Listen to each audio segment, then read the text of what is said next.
Cornerstone, this week our passage is Mark 14, 1 through 26. And Mark Vance is going to preach, I believe for the first time at Cornerstone. Mark was hired to work with the college ministry. And I really think we're going to be in for a treat, because not only do we have really what I consider to be a fascinating passage, but I think Mark is really going to do a great job on it. If we had a theme for this week, I really think it would be on the giving of extravagant gifts. And in Mark 14, 1 through 25, it starts off, and realize I think it's important to keep this in the context of Jesus is continuing to march on towards the cross. He's continuing to march on towards Jerusalem, and realize that is the bigger context. And in verse 3, we see that Jesus was in Bethany at the house of Simon the leper, and where we have the story of Mary interrupting the meal, breaking a very expensive jar of perfume, pouring it on to Jesus, and then in the parallel passage, which would be worth your time to look at, it's in John 12, 1 through 8, and then she drying Jesus' feet with her hair. And so this was an extravagant gift.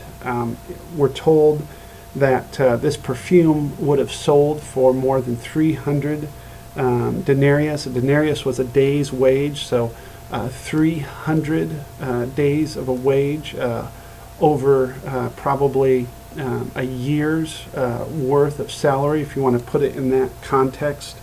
And so obviously Mary was a person of means, that she had something so valuable. Maybe it was a family treasure that was kept. And it was an extravagant gift. In fact, so much so that the disciples said, they scolded her, and they said, hey, you could have sold this and given it to the poor. But Jesus lifted her up. And for he said, you will always have the poor with you.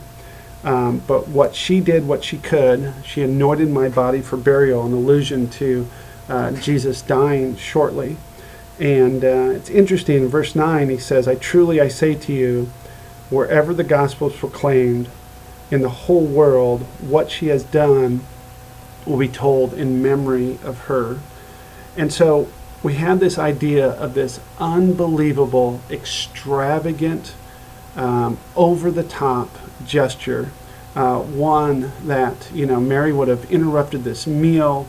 Everyone would have been aghast. Why did she spend so much money? Think of the smell that would have invaded that room, and this idea of the extravagant gift. And so really, I think the first question for our connection groups would be to help them to think about this idea of extravagance.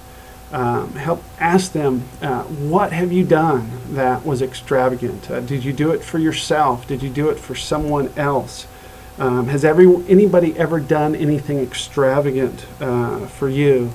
And really then lead them in a spiritual way to think about, have you ever done anything extravagant for God? And then the story goes on to the idea of Judas betraying Jesus. We'll talk about how an intimate friend really betrayed Jesus. And then we go on to the Passover and the institution of the Lord's Supper. And realize that a Jewish audience would have been very familiar with the Passover. It would have been the height of all the Jewish feasts and festivals, and they would have been very familiar with this process. And I think what is really interesting to us is that Jesus did away with all of the old rituals, and he said, this Passover, this meal it is about me. Everything that you are familiar with, all of this stuff about Israel coming out of Egypt and the angel passing over your door, that was a foreshadowing of the time that I'm coming. And you will not celebrate the Passover anymore, but what you'll do is do the Lord's Supper, because you're going to remember that I died for you. I shed my body, I shed my blood for you.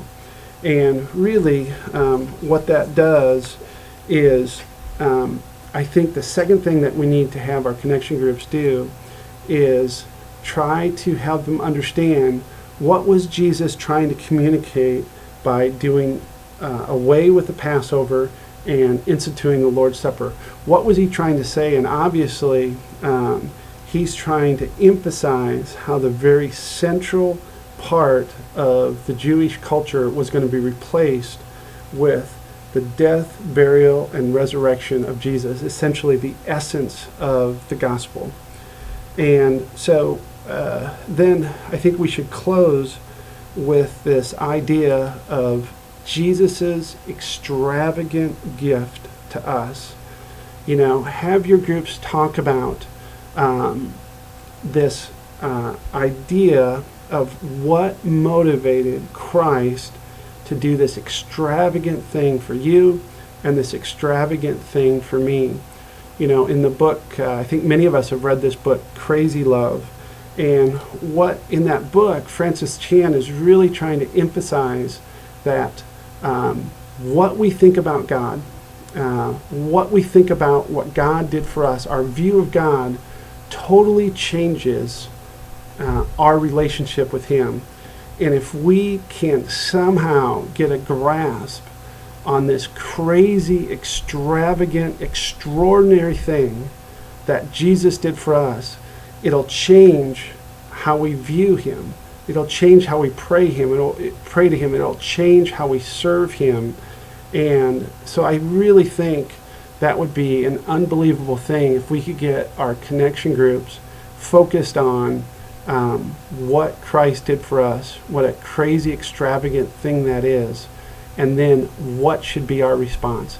How should we respond to this crazy love? Who should we be, and how should we think about God?